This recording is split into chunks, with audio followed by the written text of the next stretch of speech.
Bia Kamal Kanwar I channel Mijiram Yudit Gorab subscribe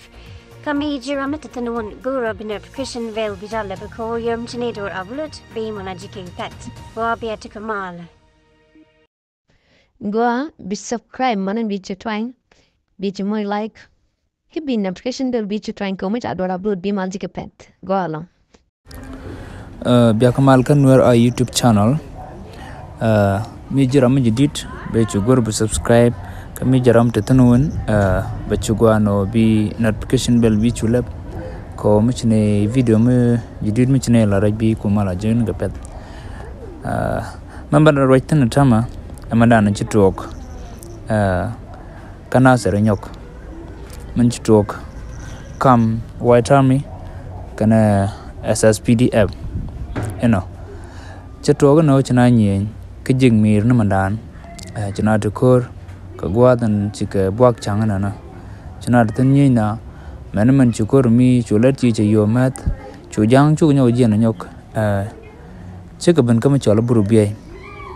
anta me lao buru biai se joy ko chicken kap lao ja tat kadien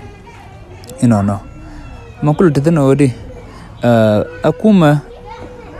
kirma yadit chera la ka pijano banwara batik dien bayar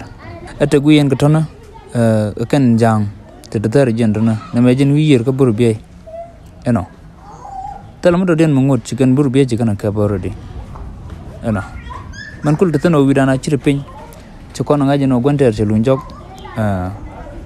ko sio kon jimara ka ja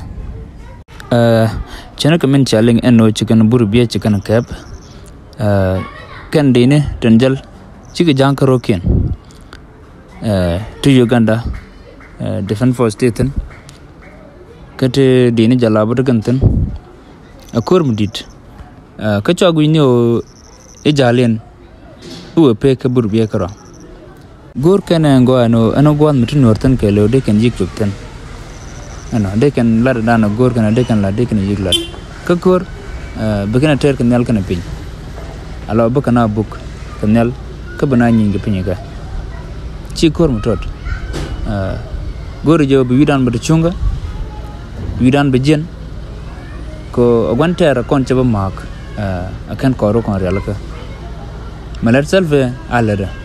duno kud nan chak nuere be chonkel nuere won dial kan tan